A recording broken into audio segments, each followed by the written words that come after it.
And I think a lot of people think life insurance is for people that are young that just had young kids to do term insurance or what have you. The tide has changed into knowing that you need permanent life insurance.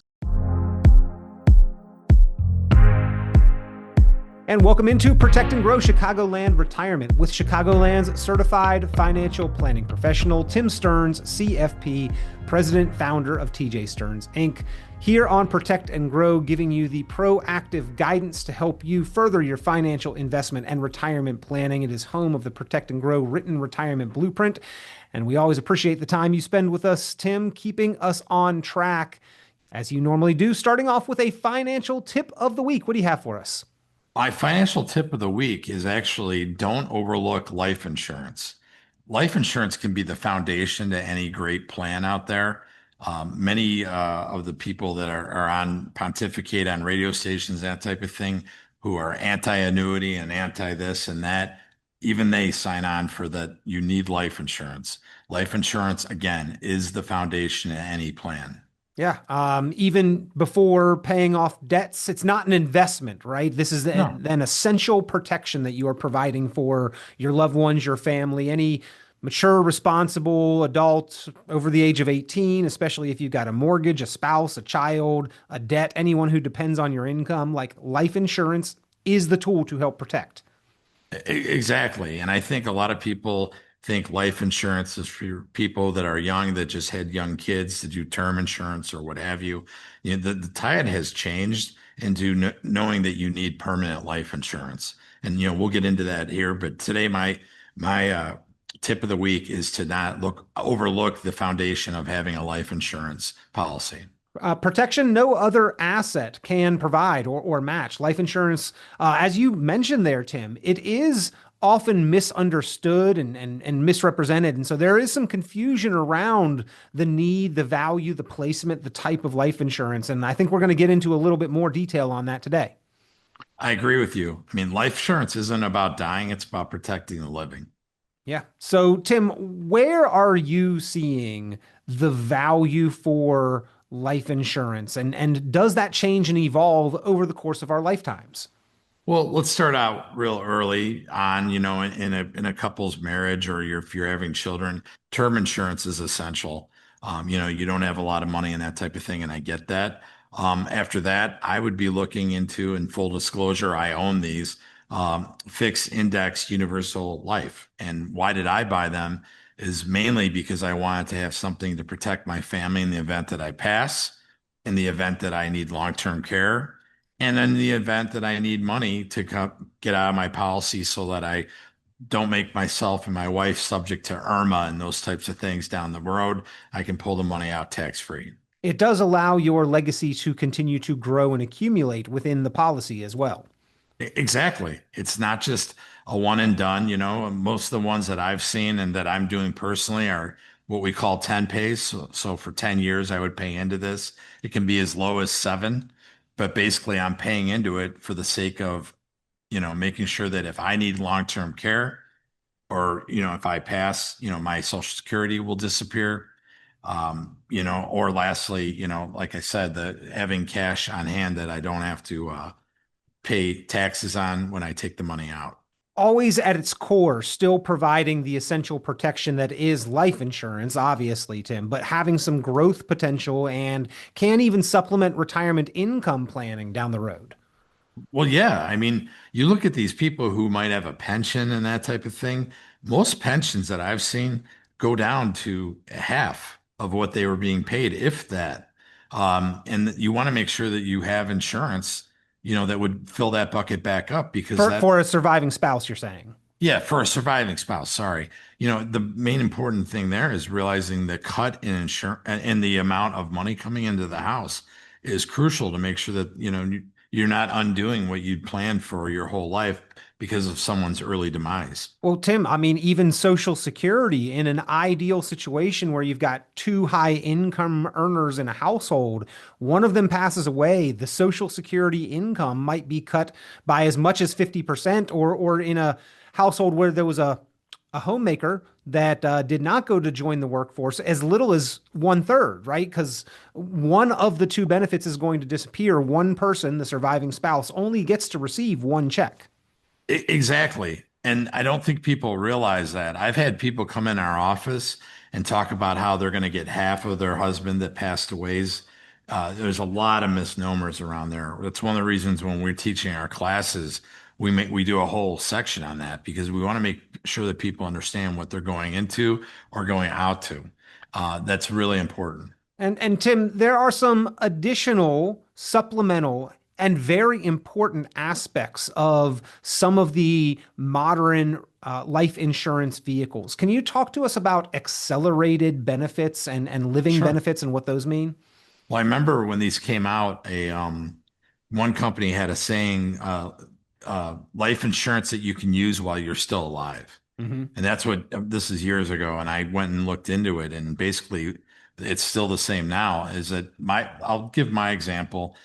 My wife and I have life insurance policies that if in the end of the day, if we cannot do two of our activities of daily living or we're cognitively impaired, my wife or I can take out money tax free for our care.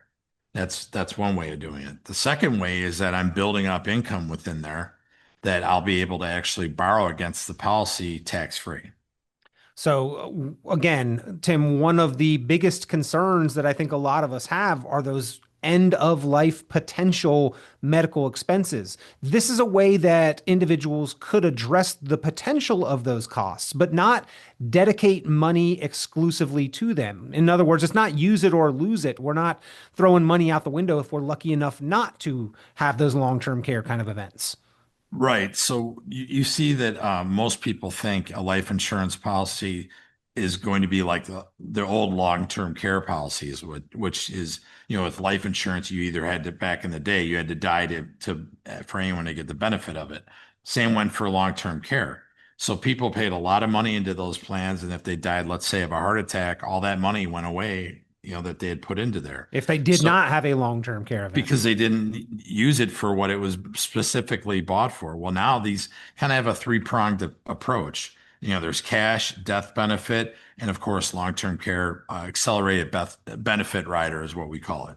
Tim, I've never had like an auto insurance policy that if I sold the car having never been into an accident, they would refund all of the premiums or pay the benefit that I was insuring against, or a homeowner's insurance policy. If I don't burn the house down and I sell it, that they refund all of those premiums. I mean, essentially, like this is what that is that we get a benefit from it one way or another. Right. I always explain to somebody if they're looking at one of those policies, that I say to them, there's three ways to look at it. Someone in the Smith family will get the money back from there. Mm. And that's so important, especially nowadays when you're looking at 7 out of 10 Americans over the age of 60 will most likely need some form of long-term care, and 9 out of 10 of them haven't addressed it. As a fiduciary, if you're not bringing that up to somebody, fiduciary being someone that has to put their needs behind yours, then your advisor's not doing right by you. That's how I look at it. Yeah, absolutely. Well, it is an essential protection. It is a foundational piece of your financial life and planning, and the protection that it can provide, Tim, really cannot be understated. However, I do believe it is undervalued and misunderstood. And you shared with me kind of a personal story of a gentleman that didn't understand the protection and value of having life insurance on a spouse who was staying at home and raising the children. Well, a lot of people think it's, that if, the man, let's say, for example, is the breadwinner It usually is, right? at some time. Not the breadwinner, but the man who has this kind of opinion on things. This opinion, yes, Yeah. most definitely. And, I was talking to a guy, honest to God, when I was playing basketball in an open gym. And then one guy was talking about how he doesn't need the insurance on her because, what does she do? And another guy named Paul poked his head in there and said, I'll tell you what she does, because he had lost his wife. And he talked about who's going to get the kids to sporting events, who's going to babysit, who's going to get them to school, who's going to get them dressed in the morning when you're trying to go to your sales call. There's all kinds of things he went with. And I mean, it was a real eye opener to this guy And I knew where he was going with it because there's a lot more to it than, just life insurance. These are things that can help you tax-free pay for a lot of different needs that you're going to have once your wife passes. Is there a ballpark, Tim, for an appropriate amount of life insurance coverage in your opinion? Well, so they say 7 to 10 times what you earn is a ballpark figure, but I mean, how do you put a price on raising the kids till they're 18? That's a hard way to go about it. I think nowadays a starting point is $1 million at least, Yeah. with the way inflation is. Yeah. And those long-term expenses on the other end of our kind of age spectrum and lifetime timeline there, Tim. Who knows how much those long-term care potential expenses could be? Right. And I'm not telling people to go out there and get the Cadillac of life insurance policies, but I am saying get some form of insurance on yourself because, again, you have a 7 out of 10 chance you're going to use it. The analogy I always like to show people is that you have a 3 in 1,000th chance of burning your house down. Do you have home insurance? And they go, yeah, of course, I have to. I have a mortgage company that wants me to have it. Well, you're going to have a 7 out of 10 chance here that you're going to need it. And 9 out of 10 people out there haven't done anything about it. Yeah. So I think that's kind of an eye opener. I know President Trump recently spoke about potentially doing away with the estate tax, Tim, and I don't know how much momentum that agenda item is actually going to get, if that's going to have any traction or not. But he did specifically, in the speech that I saw about this, mention how a lot of times farmers and small family owned businesses, he was very specific about the farmers, are forced to sell the farm due to just the estate taxes. When one generation passes away, the next generation, even if they wanted to, wouldn't be able to maintain it because they've got to liquidate assets to pay the estate tax. Life insurance, again, here a good way for that kind of situation to come to fulfillment, be perpetuated within the family. So let me repeat that back to you. So this is a way to help pay for the estate taxes. And I agree with that. The other thing I've looked at is that a lot of people around here have 401ks that are all in qualified money, meaning the IRS has not gotten their hands on it yet. And we have the Secure Act where anyone who's not a spouse has to drain that account within 10 years. Wouldn't life insurance that is absolutely tax-free be great to help pay some of those taxes as well, besides the estate tax that you just spoke of? Yeah, and a lot of people they seem to focus on that estate tax. Well, how much am I going to be taxed when I die? Death Right. tax on my estate.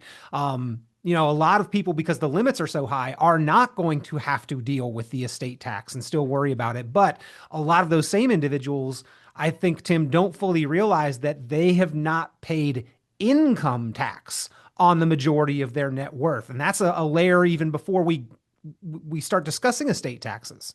Exactly. And that comes up first, like you said.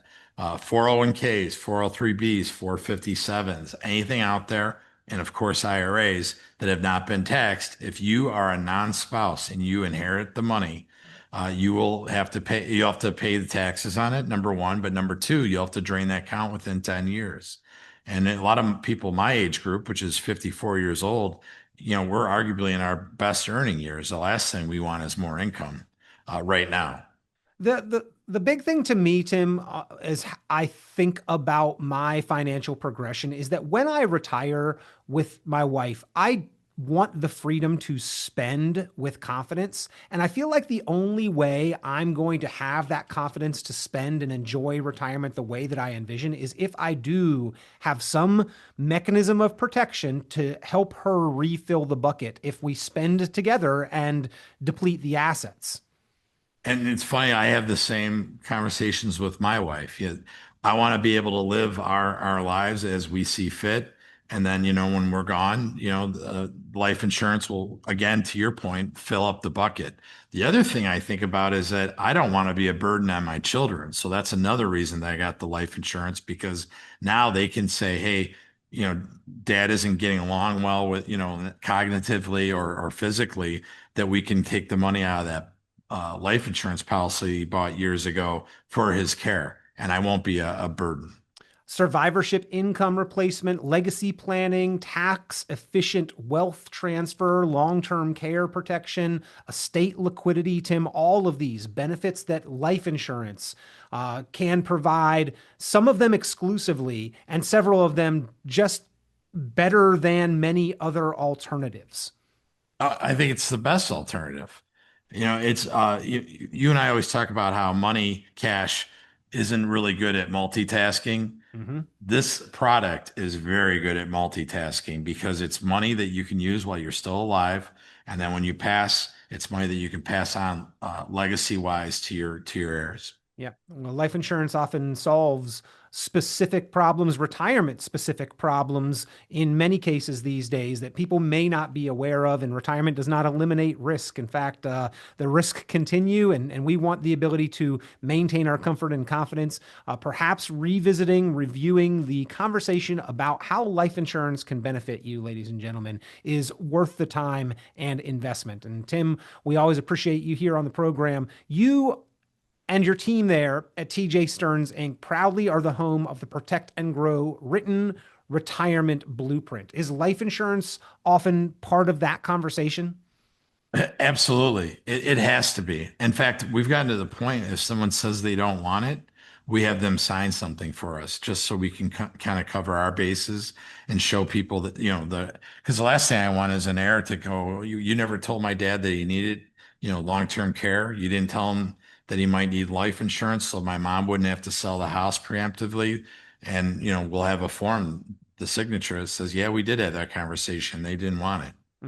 Well, different types obviously serve different purposes and different protections, but life insurance is about certainty, not about returns. The right policy does fit into the broader financial plan, and that is part of the Protect and Grow written retirement blueprint, ladies and gentlemen. So you need to have both in your plan for lasting financial confidence. And Tim Stearns, CFP, his team there at TJ Stearns Inc. can make sure that you've covered all the bases, the 5 pillars of your financial planning, all of them being essential, load bearing. You don't want any of them to be unstable. And that's why they go through that written retirement blueprint, the Protect and Grow written retirement and income plan.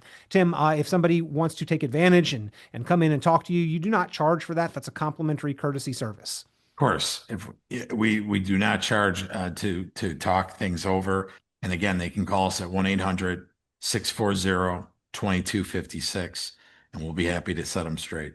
All right. That is 800-640-2256, 800-640-2256. You can also visit online, tjstearns.com. That is Stearns like Earns, TJSTEARNS, tjstearns.com. Tim, you also wrote the book, Solving the Modern Retirement Riddle. And that book also covers this topic. So speaking of covering all your bases, I'll be happy to give out 10 free books to the first 10 people who inquire about it. Well, if you would like a copy of Solving the Modern Retirement Riddle, pick up the phone, give a call, 800-640-2256, 800-640-2256, or visit tjstearns.com. You can get a great start there as well. Little button on the website to get in touch and talk to the team, tjstearns.com or 800-640-2256. Tim, thank you for the important reminder. Thanks for having me, Pete.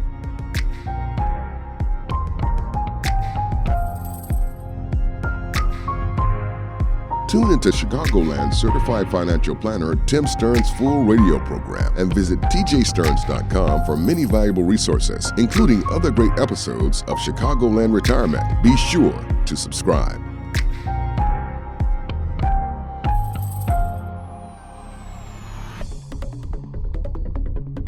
Investment advisory services offered through Cornerstone Securities, LLC. The information presented on this program is provided for informational purposes only without warranty of accuracy, completeness, or suitability for particular purpose. This program is not intended to be and does not constitute financial, investment, legal, or tax advice. This information is general in nature, not specific enough to be construed as advice. You should not make any decision based on the information presented on this program without independent consultation with an appropriately licensed professional or competent advisor. Investment in securities or the market involves a potential risk for loss of principal. Trading, therefore, may not be suitable for all listeners.